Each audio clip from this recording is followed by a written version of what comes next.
తో పాటుగా సీనియర్ సంపాదకులు తెలకపల్లి రవి గారు సిద్ధంగా ఉన్నారు. రవి గారు నమస్తే సార్. నమస్తే వర్మ. సార్, జగన్మోహన్ రెడ్డి గారు గవర్నర్తో భేటీ, ఈ టైంలో ఆ భేటీ అవ్వడం వెనుక ఏమైనా ఇన్సైడ్ ఉందా?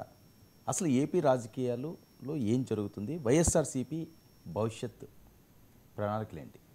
అంటే గవర్నర్తో రాజకీయాలు ఇవన్నీ మీరన్న రెండో భాగం అనుకో, అది వేరే చర్చ. కానీ తెలుగుదేశం పార్టీ చాలా తీవ్రంగా స్పందిస్తుంది. నిజంగా అయితే నిన్న గవర్నర్ను కలవటం, నేను ఉదయం మనం మాట్లాడుతున్నాం కదా, కేంద్రంతో కొంచెం ఢిల్లీకి వెళ్ళే అవకాశం, లేకపోతే కేంద్రంతో కొంత రాయబారాలు అవి నడుపుతున్నారు. మోదీ పరోక్ష ఆశీస్సులు ఉన్నట్టుగా భావిస్తున్నారు.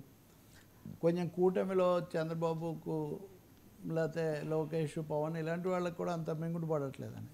సో ఇవన్నీ ఈ సమయంలోనే గవర్నర్ అబ్దుల్ నజీర్ను జగన్ సతీ సమేతంగా భారతీతో సహా కలిసి వెళ్ళి గంట సేపు పైన ఉన్నారు. ఏదో కలిసిన తర్వాత ఆయన బయటికి వచ్చి మటుకు ఏం చెప్పలేదు, మీడియాతో మాట్లాడలేదు. సహజంగా రెండోది వ్యక్తిగతమైన మర్యాదపూర్వకమైంది. ఈ మధ్య గవర్నర్ కన్నా ఆరోగ్యం బాలేక ఆసుపత్రిలో చేరారు, అందుకని మేము మాట్లాడాము. అంతకుముందు సహజంగా చివరి 2 ఏళ్ళు ఉన్నట్టున్నారు కదా ఆయన.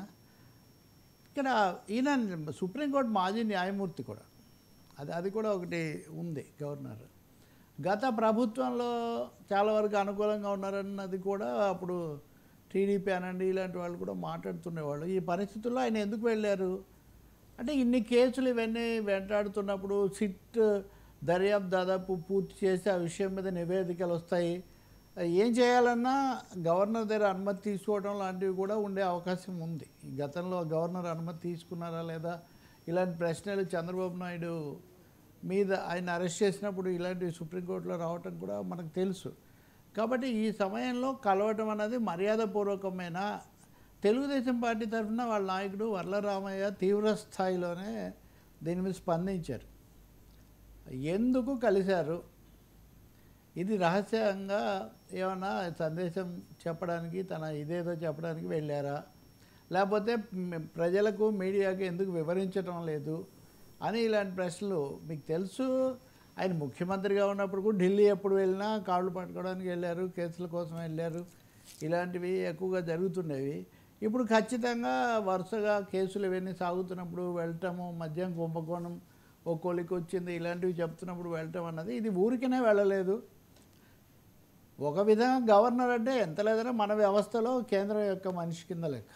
ఈయన న్యాయమూర్తి అయినప్పటికీ కూడా న్యాయమూర్తి పదవులు తీసుకోవచ్చా లేదా ఒక చర్చ ఉండగానే ఆయన గవర్నర్గా వచ్చేసారు. కాబట్టి కేంద్రానికి తన అభిప్రాయాలు చెప్పడానికే జగన్ కలిసి ఉంటారు అనేది కూడా ఒక బలమైన విషయం. కేంద్రం దగ్గరికి వెళ్ళకపోయినా ఒకటి ఏంటంటే, గవర్నర్ రాజ్భవన్ నుంచి హోంశాఖకు నివేదికలు ఎప్పుడు వెళ్తూ ఉంటాయి. ఇప్పుడు కలిసిన తర్వాత తనను ఎవరు కలిశారు, తనకు ఒకవేళ నేరుగా అధికార నివేదిక కాకపోయినా ద ఇంప్రెషన్ ఐ గెయిన్డ్, నాకు ఇలాంటి అభిప్రాయం కలిగింది, ఇలాంటి అంశాలు వచ్చాయని చెప్పే అధికారం అనండి, బాధ్యత కూడా గవర్నర్ మీద ఉంటుంది రాష్ట్రంలో పరిస్థితి మీద. గతంలో ప్రతిపక్షాలు అయితే ఇప్పుడు ఇంకా ఎక్కువగా కూడా ఉన్నాయి. సుప్రీంకోర్టు గవర్నర్ల పాత్ర దీని మీద చర్చ కూడా జరుగుతుంది కదా, నిన్ననే ఆ విషయం కూడా సుప్రీంకోర్టు ముందుకు వచ్చింది. కాబట్టి ఖచ్చితంగా ఊరికనే కలవలేదు, ఖచ్చితంగా మోర్ దాన్ మీట్స్ ఐ అంటారు చూడండి, పైకి కనిపిస్తున్న దానికంటే ఆంతర్యం ఉంది. ఖచ్చితంగా పరిస్థితి గవర్నర్కు అన్ని చెప్పడానికి, తన ఆందోళన వ్యక్తం చేయడానికే జగన్ ఆయన్ను కలిశారు. తద్వారా వీలైతే కేంద్రానికి కూడా తన సందేశం పంపించారు. మూడోది, తొందరపాటుగా మీరు దీని మీద ఇలాంటి అనుమతులు ఇవ్వటం, ఇట్లాంటివి చేయకుండా ఉండండి అని అడగడానికి కూడా వెళ్ళి ఉండవచ్చు అని. భారతిని రెడ్డిని ఎందుకు తీసుకుపోయారంటే, ఒకటి మాజీ ముఖ్యమంత్రి దంపతులు వెళ్ళి కలవడం మీద టూ మచ్ రీడింగ్ చేయక్కర్లేదు, కానీ దాని మీద కూడా కొంతమంది ఏమో ఆమె మీద కూడా ఆరోపణలు ఉన్నాయి కాబట్టి తీసుకెళ్లారని, లేదా ఆమె భద్రతకు కూడా ముప్పు ఉంది కాబట్టి ఇటువైపు వాళ్ళు.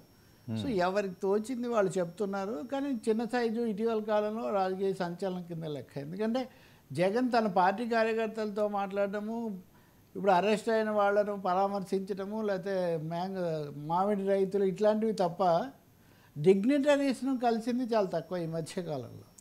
అది కూడా చాలా అనూహ్యంగా ముందస్తు సమాచారాలు ఏమీ లేకుండా వెళ్ళి కలిశారంటే దానికి తప్పకుండా లోతైన అర్థం ఉంది. ఇంకోటి, జగన్ భద్రతకు సంబంధించి కూడా పదే వీళ్ళు చెప్తున్నప్పుడు ఈ విషయాల మీద కూడా గవర్నర్ను కలవటం అన్నది దీని మీద తెలుగుదేశం వాళ్ళు తీవ్రమైన అంటే నేను ఇందాక చెప్పినట్టుగా వాళ్ళు మాట్లాడినప్పుడు తీవ్ర అభ్యంతరాలు లేదా అనుమానాలు లేవనెత్తి ఎందుకు కలిశారు, మీరు మాజీ ముఖ్యమంత్రి హోదాలో కలిశారా, లేకపోతే ఇంకో విధంగా కలిశారా, వ్యక్తిగత సమస్యల మీద కలిశారా, లేకపోతే వేడుకోవడానికి కలిశారా, ఇట్లా ఒక విషయం అయితే నిజం. గవర్నరు కేంద్రం ప్రతినిధి అయినప్పటికీ ఆయన కలుసుకోవడానికి అందరికీ అధికారం హక్కు ఉంటాయి.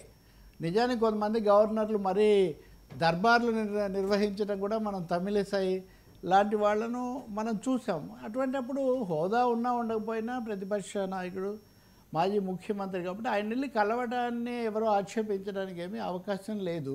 గవర్నర్ విచక్షణాధికారం అన్నది అది న్యాయస్థానాల్లో కూడా ప్రశ్నించడానికి లేదు. గవర్నర్ ఎవరిని కలుసుకున్నారు, ఏం మాట్లాడారు, ఏంటి అన్నది is accountable only to the president. రాష్ట్రపతికి మాత్రమే గవర్నర్ జవాబుదారీగా ఉంటారు. ఒకటైతే నిజం, నజీర్కు జస్టిస్ నజీర్ గతంలో మంచి సంబంధాలే ఉన్నాయి జగన్తో. సో వీటన్నిటి నేపథ్యంలో చూస్తే ఖచ్చితమైన రాజకీయమైన సంకేతం ఉంది గవర్నర్ను కలవటంలో. అండ్ గవర్నర్కు తద్వారా కేంద్రానికి జగన్ తన మెసేజ్ పంపించారు. పరిస్థితి, శాంతి భద్రతలు ఇట్లాంటివి కూడా అక్కడ వచ్చాయి అని కూడా కథనాలు వస్తున్నాయి. ఖచ్చితంగా ఒకటైతే నిజం కదా, ఇద్దరు రాజకీయ నాయకులు, ఇద్దరు కీలక వ్యక్తులు కలిసినప్పుడు ఖచ్చితంగా వాతావరణం గురించి, వర్షం గురించి ఏం మాట్లాడుకోరు. అన్ని విషయాలు వాళ్ళు ప్రస్తావనకు వస్తాయి. ఇక్కడ చట్టబద్ధమైన అంశాలు కూడా వచ్చే అవకాశం ఉంది. కాబట్టి జగన్ గవర్నర్ను కలవటం అనేది మటుకు రాజకీయ వర్గాల్లో కొంచెం కలకలం సృష్టించింది.